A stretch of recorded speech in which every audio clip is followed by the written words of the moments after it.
반갑습니다. 자, 갑니다. 첫 번째 세 문장은 그냥 예문이죠. 이건 비문 표시니까 이 문장은 안 된다는 얘기야. 1에서는 애와 에서를 둘 다 쓸 수 있는. 그렇죠? 에서와 애를 다. 왜 2에서는 에서는 쓰는데 애는 못 쓸까? 또 왜 3에서는 에서를 주격조사로 쓸 수 있을까? 질문. 그럼 저 에서가 주격조사를 하는 거야? 아니라는 거야? 3에서. 맞다는 거죠.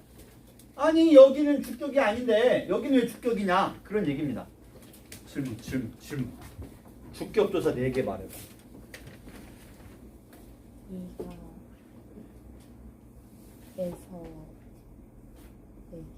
에서 애게? 이가 에서 깨서 이렇게 4개입니다. 1년 내내 1년이란 말 웃기니까 6개월 내내 얘기했어요. 주격조사는 이가 에서 깨서 은는 이가가 아니다. 정말 지겹게 얘기했습니다. 때문에 저 얘기는 당연히 아는, 만약 이런 내용이 단순하다면 우리는 이 지문을 읽을 필요가 없었을 거야. 이미 다 아는 얘기니까. 그렇지가 않았던 거죠. 애와 에서의 차이점도 언급을 하고 있어요. 자, 봅시다. 애와 에서는 모두 장소를 의미하는 말에 붙지만 이래서 서울은 애가 붙어 위치를 나타내는 지점의 의미가 되고 에서가 붙어 행위를 하거나 일이 발생하는 공간의 의미가 된다. 그러면 이 두 개가 같지 않다는 거네요. 이게 문제가 되는 거야. 우리가 일반적으로는 지점이나 공간이나 그게 그거지 뭐 싶은데 이 글에서는 그렇지 않다고 말해주는 거예요. 질문. 이 둘의 차이가 뭐라는 거야? 그러면 이거는 이거, 이거는 이렇게. 그럼 차이가 되는 거죠. 자, 즉 똑같은 장소라도 지점, 다시 지점 인식되면 애를 쓰고 공간으로 인식되면 에서, 공간에서, 공간에서. 그냥 같은 문장을 한 번 더 쓴 겁니다. 그래서 우리도 그걸 써볼게요. 자, 애는 위치를 나타내는 지점의 의미. 그 다음에 에서는 행위를 하거나 일이 발생하는 공간의 의미. 이에서 방해를 쓸 수 없는 이유는 공부라는, 여기 있어요. 행위를 하는 장소인 방은 지점이 아니라 공간의 의미. 이렇게 되죠? 그럼 이 말이 여기 써 있잖아. 행위를 하는 공간. 그러면 에서. 그래서 방에는 못 쓰고 방에서만 써야 된다. 공간이니까. 예를 들어준 것 뿐이죠. 이렇듯 애와 에서의 쓰임이 구분되는 것은 에서의 중세국어. 자, 이제 중세로 올라가요. 여기까지는 단순해. 현대국어는 위치, 지점은 에, 행위하고 일하는 공간은 에서가 되는 거죠. 자, 중세로 가봅시다. 중세국어에서는 부사격 조사 이렇게 와 이 시다의 활용형인 이셔가 결합된 말들이 줄어서 이렇게 이걸 그대로 써볼게요. 애셔와 상관이 있으니까 이쪽에만 적어보겠습니다. 먼저 부사격 조사. 그러니까 뭐 있냐면 그 다음에 그 다음에 예, 그리고 애와 의가 있어. 자, 여러분들 읽을 때 이거를 그냥 5개라고 시험 볼 때 읽었을지 잘 모르겠습니다. 하지만 우리가 이 형태라는 얘기를 많이 했어요. 이 형태. 빗금을 그어서 예를 들면 을과 를, 은과 는 이렇게 하잖아. 이게 이 형태라는 얘기도 자주 했어. 이 형태는 뭐죠? 이 형태가 뭐예요? 형태만 다를 뿐. 기능과 의미가 똑같은 걸 이 형태라고 해. 그러니까 처음 읽었을 때 아, 이게 한묶음이구나. 이것도 한묶음이구나 라고 읽었어야 했다는 거지. 5개로 이해할 게 아니라 그냥 2묶음으로 이해를 했어야 된다. 이건 이해 못했어도 별 수 없습니다만. 자, 이렇게 있고요. 여기다 뭐 해줘야죠? 이셔가 결합된대. 여기다가 부사격 조사 뒤에 이시다 의 활용형인 이셔, 이게 더해져. 그래서 뭐가 되냐면 이렇게 된대요. 그래서 에셔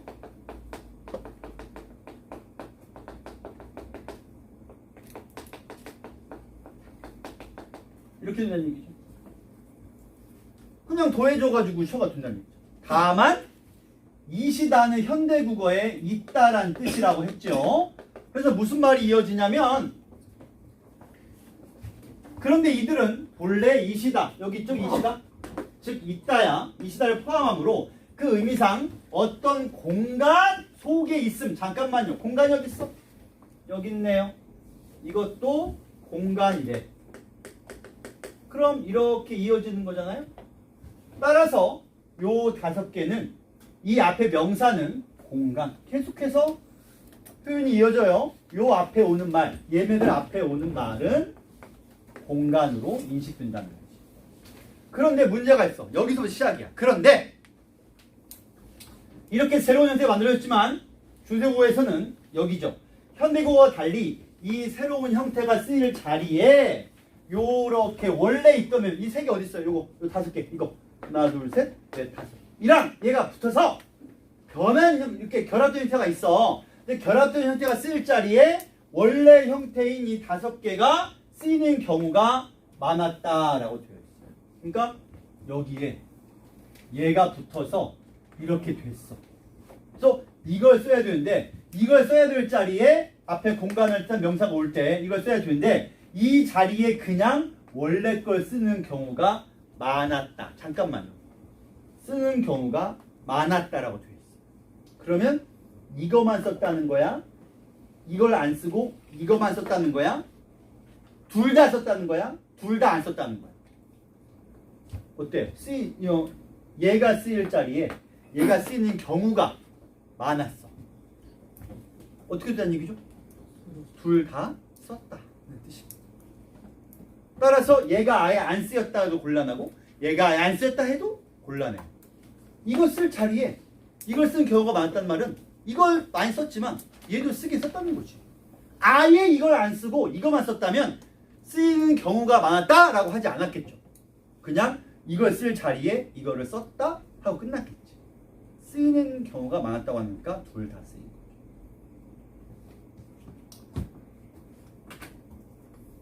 야구로 말하자면 강타자가 쓰이는 자리에 대타를 내는 경우가 있었다 라고 하면 강타자를 쓰기도 했고 대타를 내기도 했다 라는 뜻입니다. 마찬가지 이렇게 쓰기도 했고 이렇게 쓰기도 했다. 자, 따라서 이렇게 한 다음에 이 자리에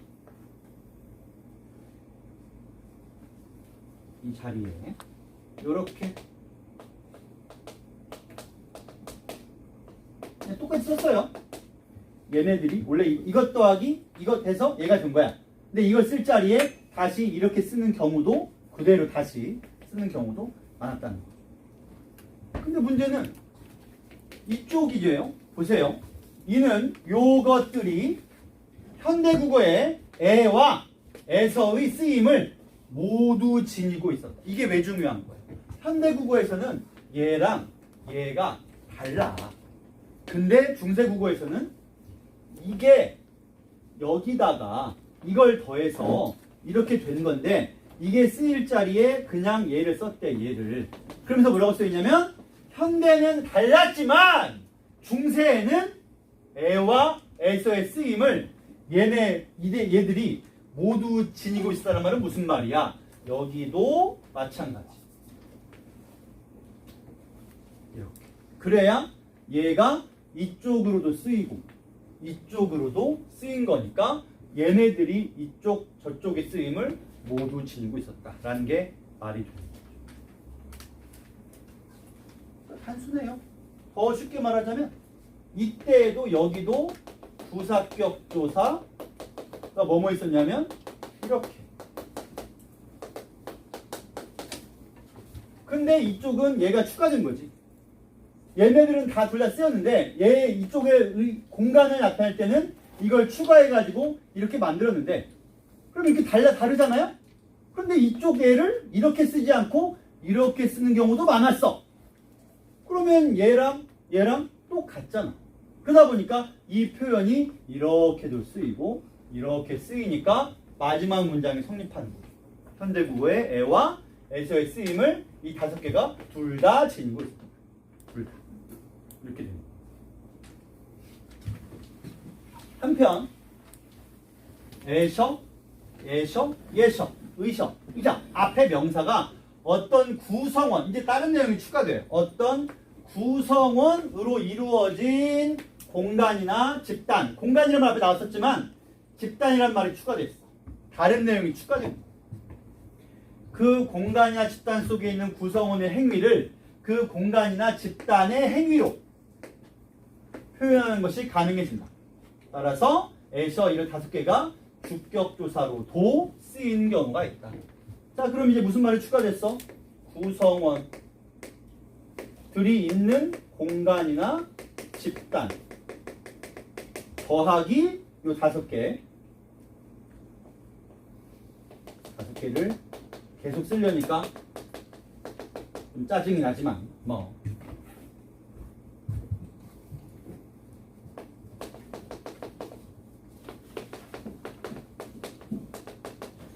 그러면 이 경우에 얘네들이 공간만 이었는데 그 공간이 어떤 구성원이 있는 공간이야.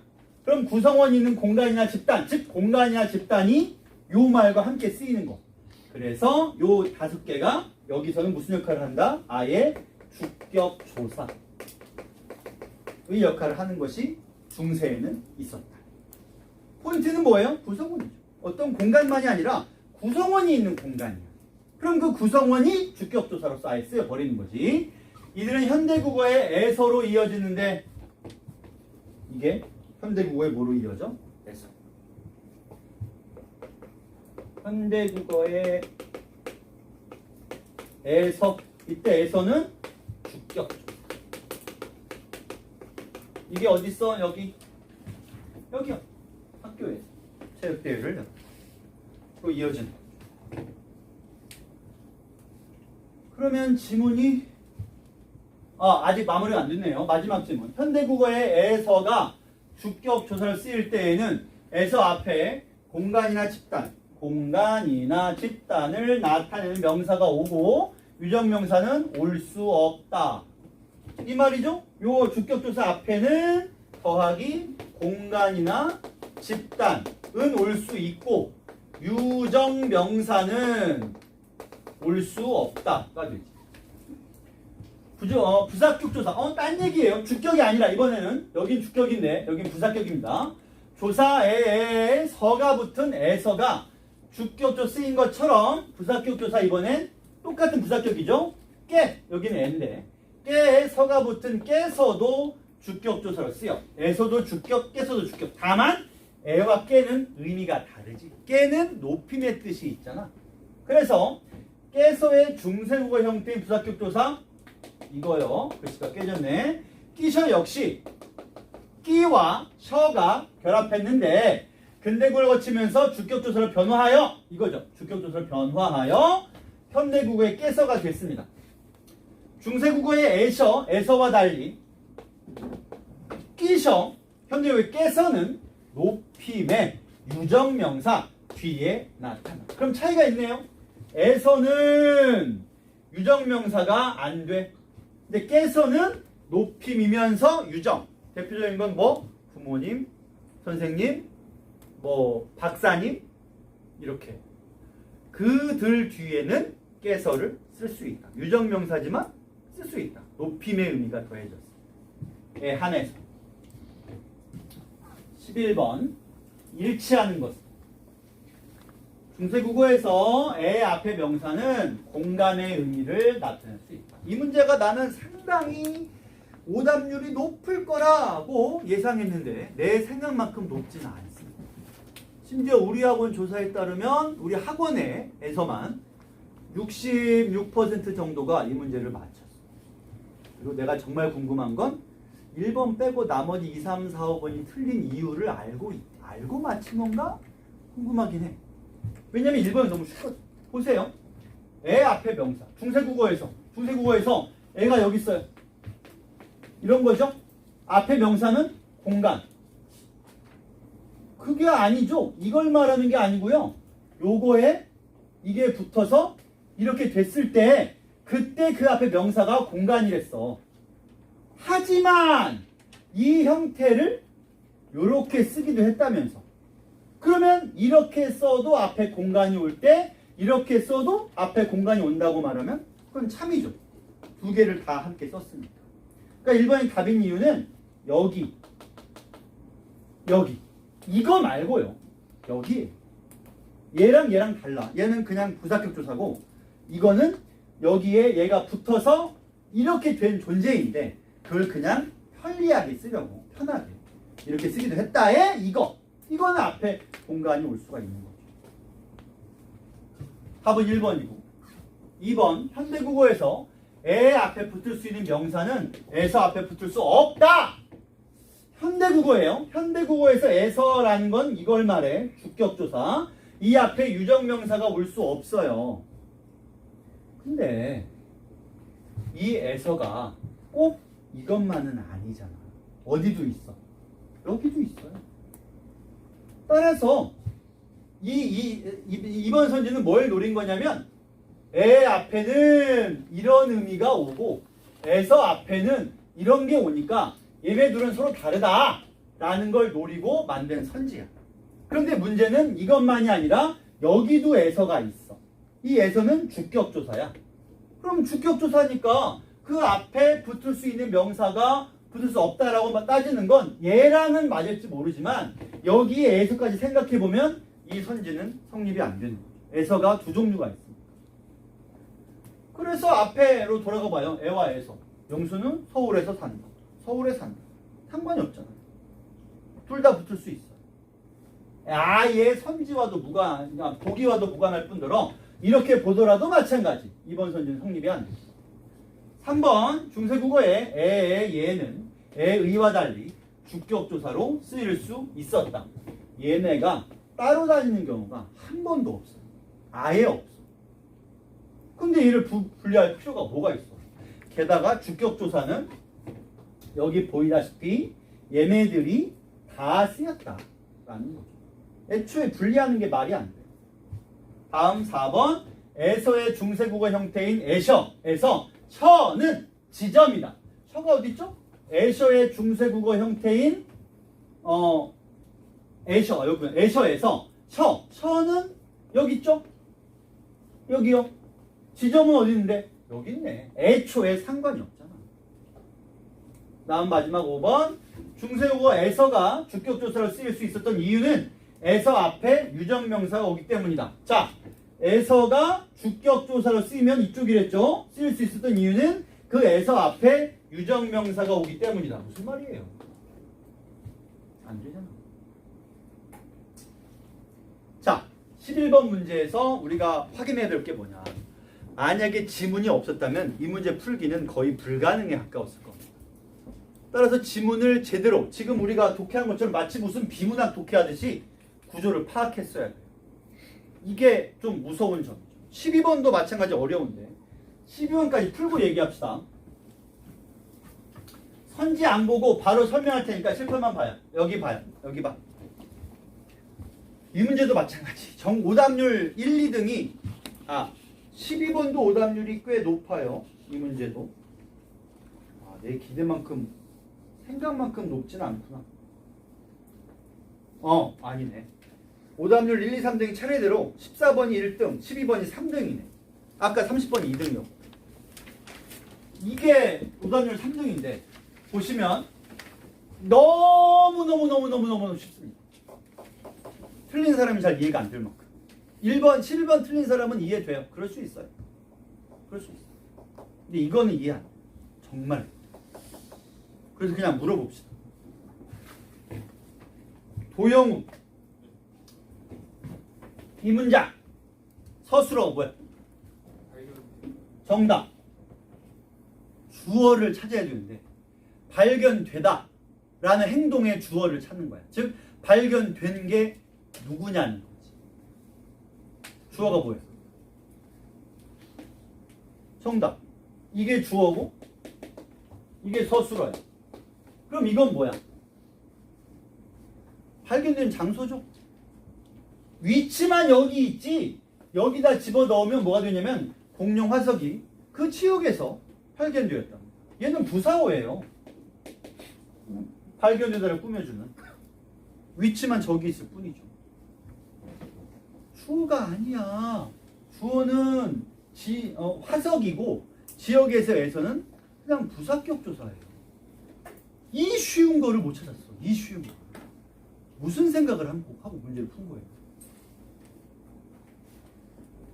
자, 내가 문장 성분 얘기하면서 늘 뭐부터 찾으라고 얘기를 했어. 이 말은 기억나냐? 내가 늘 뭐부터 찾으라 그랬냐? 서술어. 그렇죠? 그런 다음에 그 서술어에 주어를 찾을 때 냉정하고 싸가지 없게 찾으라고 계속 얘기했죠. 자, 내가 무슨 얘기 했다고 말하는 게 지금 무슨 의미가 있냐? 계속 가보자.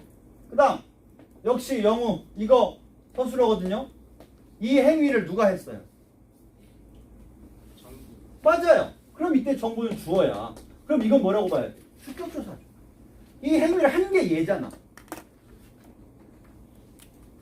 이거는 그냥 목적어. 그러면 정부는 여기서 따지자면 집단이겠죠. 공간이나 집단. 그 다음에 할머니께서 뭐 하셨다. 이게 서술어죠. 이 사람이 했어. 이게 주어야. 그럼 이거는 어떻게 되는 거야? 께서는 글 맨 뒤에 써있듯이 유정명사이면서 높이면 대상이죠. 그러니까 쓴 거겠지. 선지 1번. 공간을 의미하는 그 지역에 주격조사에서가 붙어. 주격이 애초에 아닌데. 선지 2번. 집단을 의미하는 정보. 집단 맞죠? 주격조사에서. 오케이. 선지 3번. 높임의 유정명사인 할머니의 주격조사 깨서 딱 들어맞죠. 다음 리을. 이게 뭔지 몰라도 풀려. 심지어. 대박입니다. 몰라도 상관이 없네. 자, 이 리을이 좀 어려운 게 여기는 절이 들어가 있어. 자, 서술어가 슬퍼하답니다. 누가 슬퍼한지는 안 써 있어. 이건 주어가 없거든. 그런데 이만큼이 뭐냐면 목적어예요. 이걸 슬퍼한 거예요. 이 안에 다시 뭐가 있어요? 빼앗다, 주어. 누가? 빼앗는 행위를 누가 했어? 관청이 했지. 그럼 얘가 주어죠. 그럼 이건 주격조사에서고 앞에 관청은 집단이잖아. 집단. 그러니까 가능했던 거죠. 그럼 리을에 뭐라고 써있어? 그 위에서는 관청이죠. 그 위에 주격조사에서가 붙었군. 주격조사에서 맞죠? 얘가 주어니까. 그 다음에 미음 붙여 끼셔 어쩌 써있는데 필요 없고 해석을 보면 나오고라는 게 서술어예요. 뭐가 나왔어? 경전이 나왔지. 부처님으로부터라는 건 뭐야? 그러면 그냥 부상어죠. 나오다를 꾸며주는. 그럼 저 끼셔는 주격조사라고 하면 안 되지. 주어가 아니니까. 그래서 높임의 유정명사인 부처에 부사격조사 끼셔가 붙어. 이렇게 현대어 해석만 할 수 있으면 풀리는 문제. 자, 나 봐요. 지문형 문제에다가 중세국어 내용까지 들어가 있습니다만 중세국어 내용은 거의 몰라도 풀 수 있게 출제됐어요. 중세국어를 어렵게 매지 않을 거란 얘기는 중세국어가 아예 안 어렵다는 뜻이 아니라 비문학적 접근이 제대로만 되면 현대 문법 지식만 가지고도 풀 수 있게끔 내겠다. 지난 6월에도 그랬잖아요. 딱히 중세국어를 아주 깊게 공부할 이유가 없었어. 중요한 건 현대 문법이랑 비문학적인 접근이죠. 요거만 가능하면 풀 수 있어. 그럼 틀리는 사람들은 뭘 못하는 거야? 문법의 기본 개념이 없거나 비문학적인 접근에 아직 익숙지 않고 그러면 틀렸던 거야. 그 다음 13번.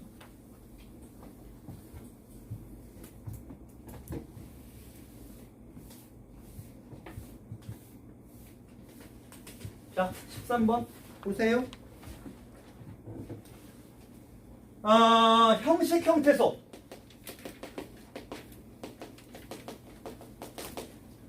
모르면 틀리는 문제.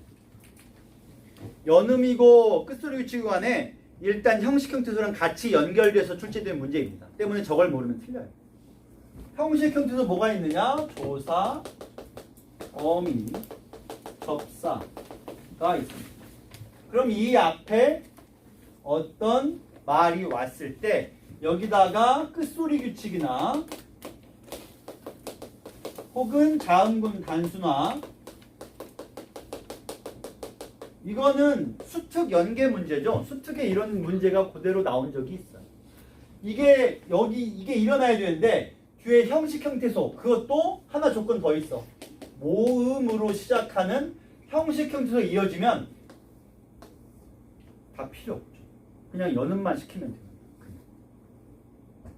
만약에 이 뒤에 실질 형태소가 오거나 아니면 형식 형태소인데 뭐겠어? 저긴 모음이니까 이건 뭘로 시작해? 이렇게 오게 되면 저걸 해야 돼. 근데 안 하면 필요 없어. 그래서 이 뒤에 보세요. 이것들 전부 조사죠? 다 조사예요. 심지어 어미도 없어. 온통 다 조사야. 훨씬 쉽지. 그러니까. 이거는 정답률이 정말 높아야 되는데 이 문제도 정답률이 높진 않아. 이유가 궁금한데 일단 보자. 그러면 연음만 시키면 돼요. 연음만. 따라서 기역이 위로 올라가서 기가 되고 쌍기역이 그대로 올라가서 끌이 돼요. 글이 아니라. 시옷이 올라가서 1차로 이렇게 돼. 1차로. 그 다음에 여기서 뭐가 일어나? 이렇게 된소리 되기가 일어나. 그 다음에 이거는 티읕이 그대로 올라가서 이렇게, 피읍이 그대로 올라가서 이렇게 되는 거죠. 그대로 가면 돼요. 그럼 대체 선지에서 뭘 물어본 거야? 자, 1번 차를 기는 자음군 단순을 적용하고 연음해야. 애초에 틀렸죠. 적용하면 안 돼요. 형식 형태소가 있으니까 그냥 올라가면 됩니다. 다음 2번 안팎글은 끝소리를 준명하지 않고, 그렇지, 연음해야 하는데 안팎글은 규칙을 적용하고 연음을 했습니다. 쌍기역을 기역으로 바꾸고 연음했다. 앞에도 맞고 뒤에도 맞아요. 아무런 문제가 없습니다. 다음 3번 넋이는 연음을 하고 된소리를 적용해야. 딱 맞아요. 넋이 맞죠? 그런데 음절의 끝소리 규칙을 적용하고 연음했습니다. 앞에는 다 맞았는데 여기가 틀려. 자음군 단순하죠? 넋이는 끝소리 규칙을 적용할 이유가 없어. 겹받침이니까 자음군 단순화를 했겠지. 다음 4번 끝으로는 연음을 하고 구개음을 적용. 마찬가지 맞아요. 연음을 하고 나서 구개음화가 왜 나와? 구개음화가 뭔데? 이 뒤에 이가 오는 거죠? 이렇게 되는 거야. 근데 이 모음이 없잖아요. 의잖아. 끝틀이. 여기 의모음. 의가 아니라 이. 예를 들면 어떤 거? 끝 뒤에 이가 오면 바로 이렇게 되는 게 아니고요. 일단 연음을 해. 그 다음에 티읕 더하기 이모음. 여기 티읕 더하기 이모음. 이니까 저게 치읕이 되는 거지. 때문에 구개음화가 아니었고요. 5번 숲에는 거센소리 되기를 적용하지 않고 연음해야 하는데. 맞는 말입니다. 아니지. 거센소리 되기라는 말은 또 뭐야? 아니 여기 거센소리가 있는데 뭘 돼? 거센소리 되기가 말이 되려면 거센소리가 아닌 애가 거센소리가 되어야지 거센소리 되기라고 할 수가 있죠. 처음부터 있는데 무슨 되기예요? 함정이 몇 군데 있긴 있지만 틀릴 만큼 어려운 문제는 아니에요. 진짜 걱정하는 건 아예 이 내용을 모르고 있어. 모음으로 시작하는 형식 형태소 앞에서 자음군 단순화도 끝소리 규칙도 안 일어난다라는 사실을 아예 모르고 있으면 그럼 정말 큰 문제. 그건 알고 풀었는데 함정에 빠졌습니다. 연습 열심히 해서 나아질 수 있겠죠. 14번 오답률 1등. 대체 이게 왜? 이유가 뭐지? 문법 문제가 어떻게 오답률 1등과 3등을 차지할 수가 있지? 비문학도 아닌데.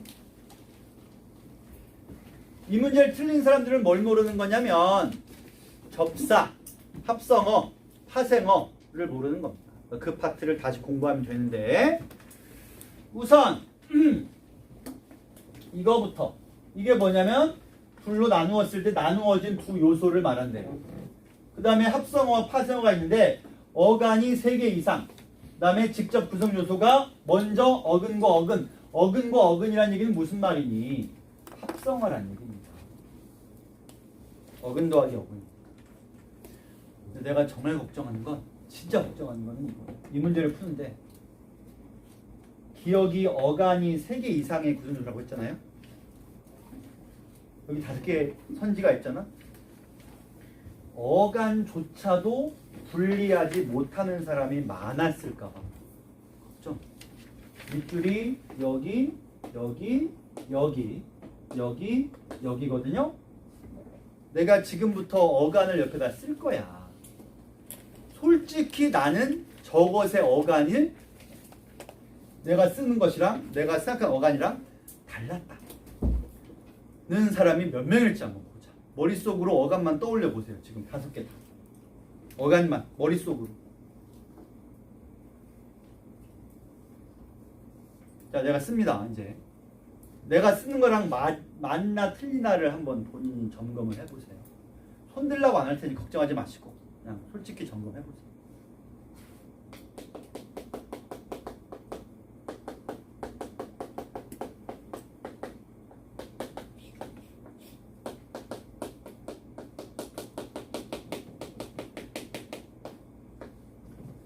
이렇게 돼요.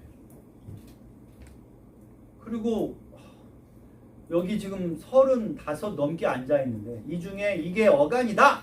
라고 명확하게 다 맞힌 사람이 절반이 채 안 될 것 같아서 좀 어간이 뭐예요? 기본적으로 어간을 어떻게 골라내? 어떻게 찾아내? 머릿속에 뭐가 떠올라야 돼? 일단 기본형이 떠올라야 돼. 거기서 뭘만 잘라내? 다만 잘라내. 이거의 어간을 집밥이라고 생각한 사람도 문제고, 왜냐면 이건 기본형이 집밥 피다지 집밥다가 아니야. 이때 희는 접사인데 접사까지 합쳐서 어간을 생각하는 거예요. 접사까지 합쳐. 그렇다면 이제 기억의 조건이 뭐냐면 어간의 구성요소가 3개 이상 있다 그랬어. 어간에만. 그럼 얘는 내리다와 치다의 합성어예요. 이거 모르는 사람 꽤 있었을 겁니다. 내리다와 치다. 그 다음에 이거는 뭐냐면 떠넘다 더하기 기 혹은 떠 더하기 넘기다. 이때 다는 날아가겠죠? 마찬가지 이것도 날아가겠지. 그 다음에 헛돌다 헛 더하기 돌. 오가다 오다 더하기 가다. 그 다음에 짓밟히다 짓밥 더하기 히. 짓밟다 히가 붙은 거. 혹은 짓 더하기 밟히다. 다양한 해석이 가능해지는 거예요. 얘들은. 자, 그러면 일단 뭐라 그랬지? 3개 이상이래. 그러면 이거는 둘밖에 안 되니까 벌써 아웃이에요. 내리치는 게 어떻게 하는 거냐? 무슨 뜻이에요, 이 말이? 위에서 아래로 치면 내리치는 거지. 그러니까 내리다와 치다예요. 이게 만약에 이렇게 되면 어땠을까?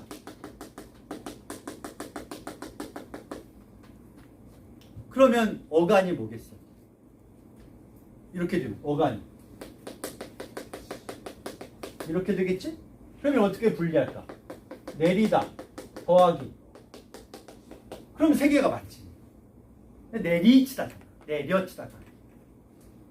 그 다음에 이거는 이렇게 보면 뜨다와 넘다 그리고 기가 있고요. 이렇게 보면 역시 뜨다와 넘다 그리고 기. 이때 기라고 하는 거는 넘게 하다. 이게 넘는 거잖아. 그럼 넘기는 건 넘게 하는 게 넘기다잖아. 그러면 사동이죠. 넘게 하는 사동 접사. 사실 여기도 또 있어.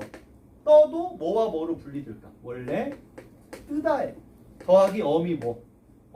여기도 뜨 더하기 엄이 이렇게 떠서 뜨다 아니야. 삽으로 뜨다. 그래가지고 넘기는 거. 떠넘기. 그 다음에 이거는 하나 둘밖에 없으니까 안 되죠. 헛은 접사고요. 하나 둘밖에 없으니까 안 돼요. 이거는 하나 둘 셋. 짓은 접두사입니다. 강하게 막 뭐라 그래야 돼? 짓이기는 거죠. 그 다음에 밟다는 밟다의 어간. 희는 밟히다라고 하는 건 피동입니다. 밟게 하는 게 아니라 밟아지는. 발이 옆 사람에게 발을 밟혔어. 그럼 내 발은 밟아지는 거니까 피동이죠. 피동접사. 이렇게 보더라도 3개. 때문에 답은 애초에 2번 아니면 5번인 거예요. 둘밖에 안 돼. 그 다음에 나머지 한 조건이 뭐였어? 직접 구성 요소가 먼저 어근과 어근으로 분석되면. 그러면 아까 말했듯이 얘는 합성어여야 돼. 근데 합성어가 될 만큼 어근과 어근이 애초에 2개 있는 게 얘는 어근이 이거밖에 없어요. 어근 하나짜리야. 불가능합니다. 어근이 하나밖에 없으니까. 어근 더하기 어근이 되려면 이렇게 돼야 뜨다의 어근, 넘다의 어근 이렇게 되죠. 이렇게 하면 여기도 어근이 있고 여기도 어근이 있으니까 합성어가 돼요. 어근 이 뭔가? 어근은 아까 했던 그 3개 조사, 어미, 접사를 뺀 모든 게 다 어근 이에요. 명사, 대명사, 동사의 어간, 관형사, 부사, 감탄사 다 어근. 조사, 어미, 접사만 빼면 모든 게 다. 이 문제를 학생들이 왜 이렇게 많이 틀렸을까 생각해보세요. 왜 이렇게 틀렸지? 대체 틀린 사람은 뭘 골랐지? 보니까 뭘 골랐냐면 고르게 골랐어. 그냥 1번과 4번 5번도 꽤 골랐고요. 4분의 1은 1번 또 4분의 1은 4번 1번과 4번 고른 사람 둘 다 이 4번 고른 사람은 애초에 그냥 어간이 뭔지 몰랐을 거야. 4번 고른 사람 1번 고른 사람은 어간이 뭔지는 알았는데 아마 요거를 이렇게 2개로 나뉜다 하지 않고 이거를 3개로 나눴겠지. 내다, 미, 치 내다의 뜻이 뭔데요? 뭘 숙제를 내다. 그런 거랑 얘랑 무슨 상관이 있어? 아무 상관이 없잖아. 2번과 5번 중에 헷갈렸으면 오히려 그럴만 하겠는데 4번 고른 사람은 진짜 이해를 못하겠어. 그러니까 그 사람은 그냥 어간이 뭔지를 모르는 거지. 어간에만 3개가 있어야 된다 그러는데 어간이 꼴랑 5가 뿐인데 4번을 왜 몰라요? 다음 15번. 이거는 뭐 제일 쉬운 문제죠? 15번이. 바로 이건 그냥 빨리빨리 하고 문법 총평하고 오늘 수업 마치겠습니다. 고전 풀이도 내가 할 건데 고전 풀이는 내일 할 거예요. 내일도 내 수업이 있으니까. 자, 그냥 뭐 간단하죠? 5개 절이 나왔고요. 문장 문제. 그래서 일단 바로 가자. 동생은 추운 꾸며주죠? 그럼 관형어예요. 그리고 우리가 뭐라 그랬냐면 관형어인데 용언이 변해서 된 거면 무조건 관형절 얘기했어요. 그래서 추운 날씨는 날씨가 춥다라는 이 문장이 관형절로 들어간 건데 기억은 명사절이네. 대뜸 답이 1번입니다. 이것도 너무 쉬운. 그러니까 2, 3, 4, 5번이 왜 답이 아닌지를 알고 푼 사람도 있겠지만 그냥 뭐 1번이 답이니까 딴 건 잘 모르겠고 푼 사람도 있겠죠. 다음에 니은. 형은 얼음을 먹는 동생에게. 그러면 얼음을 먹는이 마찬가지. 동생을 꾸며주고 똑같잖아. 추운 날씨 먹는 동생. 관형절이죠. 그리고 니은은 관형절이니까 오케이. 다음. 동생은 추위와 상관없이 먹었다를 꾸며주고 있죠. 얼음을 꾸며주는 게 아니지. 추위에 상관없이 얼음으로 목적어고 먹었다는 서술어이자 용언이니까 얘는 부사절. 여기 부사절. 부사형 전성어미로 끝났잖아요. 2로 끝났으니까. 그 다음에 리을. 형은 동생에게 날씨가 춥다고. 이건 뭐뭐라 고니까 인용절이지. 인용절. 그 다음에 5번 미음. 형은 물을 마셨지만 동생은 얼음을 먹었다. 문장 2개가 그냥 이어져 있죠. A 문장과 B 문장이 접속조사로 이어져 있어. 접속조사가 아니라 연결어미로 이어져 있습니다. 어쨌든 이어진 문장. 그것도 대등하게 이어진 문장. 두 문장의 앞뒤를 바꿔도 되잖아요. 동생은 얼음을 먹었지만 형은 물을 마셨다. 의미가 차이 없으니 대등적이 맞죠. 자, 총평. 선생님 봐봐. 문법은 어려웠어요. 어려웠는데 못 풀 만큼 어려웠냐? 그건 아닙니다. 그 다음에 문법이 어려웠던 이유는 지문형 문제에 중세국어가 섞여 있고 거기다가 당신들이 전혀 모르는 내용이었기 때문에 어렵게 느껴진 거야. 그러니까 이렇게 이해해야 돼. 수능에서 문법 나온 걸로 보면 매우 명확해. 먼저 기본 개념을 제시할 거야. 이 기본 개념은 당신들이 이미 알고 있는 거예요. 두 번째, 그 기본 개념에서 좀 더 깊이 들어가서 우리가 평소에 몰랐던 내용을 제시할 거예요. 따라서 안 읽을 꼭 풀 수는 없게 될 거예요. 다만 빨리 읽을 수는 있겠지만 문법을 많이 알고 있으면. 세 번째, 따라서 내가 알고 있는 기본 개념의 좀 더 깊은 내용을 제시한 다음에 문제가 나올 때에는 그 깊은 내용을 다 이해해야지만 풀 수 있게끔 출제가 될 겁니다.